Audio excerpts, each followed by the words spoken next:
That's a very good question. I think I realized that I wanted to be one when I realized that people actually were writers, because that was pretty cool.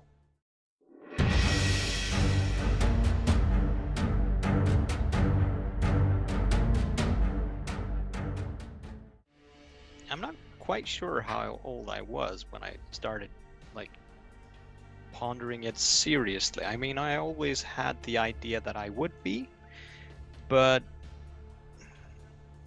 I think my first writing experiences as such started pretty much as soon as I could, like, literally write and make sense of it all. So it's been a childhood dream, actually.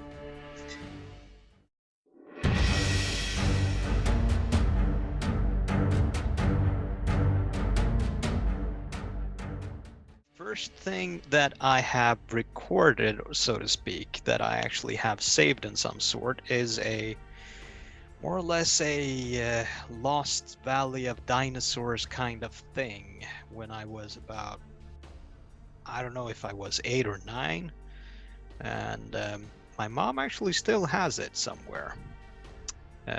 It definitely, I think my writing has improved somewhat since then, but it does have its charm. It does feature a lot of names of dinosaurs, not exactly what they were, but just name dropping dinosaurs everywhere.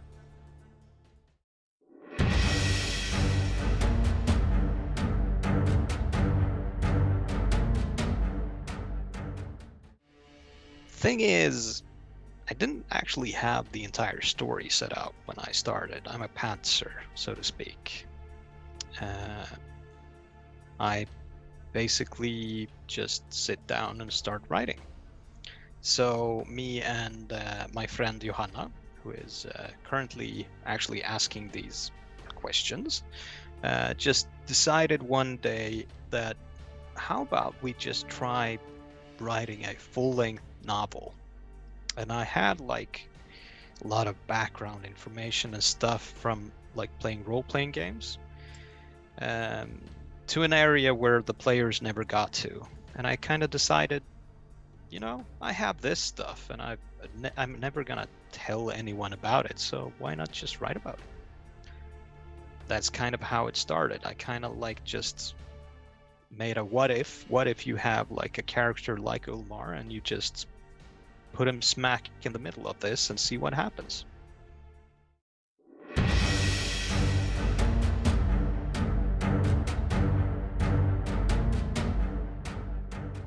Basically, you have this specific warrior, Ulmar, of the clan Tuak, who is called the Doomwolf, who has more or less been cursed and blessed by demons since his birth. Well, there are a lot of implications what he's supposed to do in the world in the story as a reader.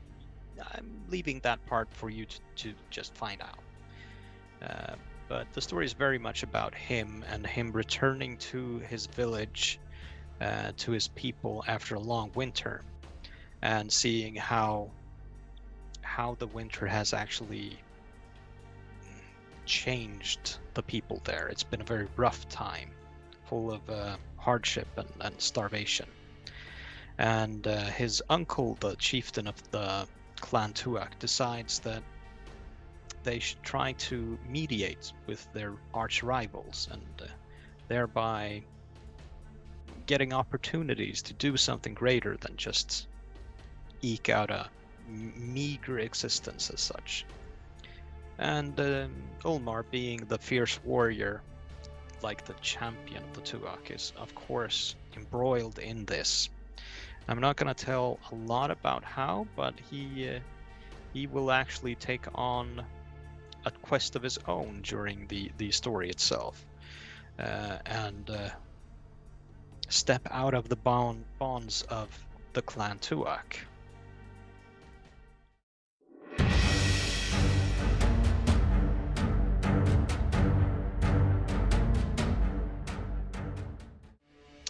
It has been interesting, of course. I mean, it's been fun. It's been a learning experience. Some things have been better than others, definitely. Not gonna go into too much into details, but it's been very strange actually. But it's done, and it has to an extent exceeded my expectations, and will continue to grow, I'm sure.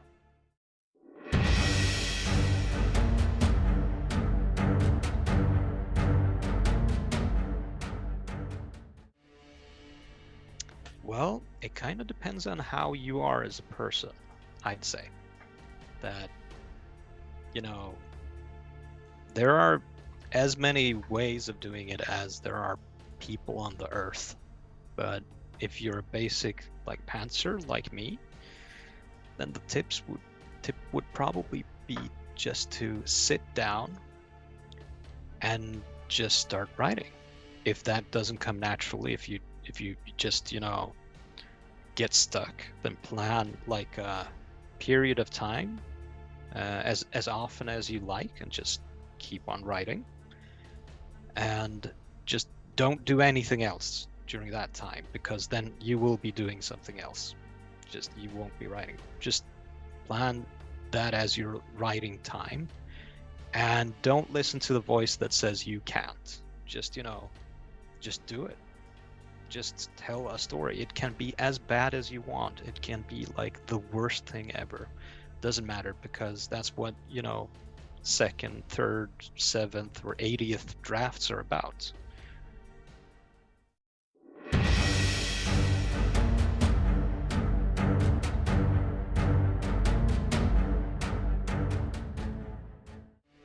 Ooh, that is a very good question. I mean, I love the genre, and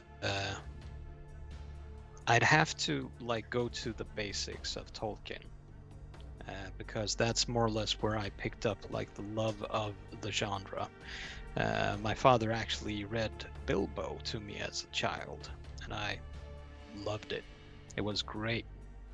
I kind of just realized that, these kind of stories can be written and can be enjoyed by people. Other than that, like R.A. Salvatore and Robin Hobb and Feist. It kind of also depends on where you like put your boundaries and what I'm feeling like. I mean, Discworld could be great one day, but if I'm like in a more brooding mood, maybe Discworld won't be my favorite. So just a big thumbs up to all those fantasy writers that keep doing it, keep publishing, and have put their works out there.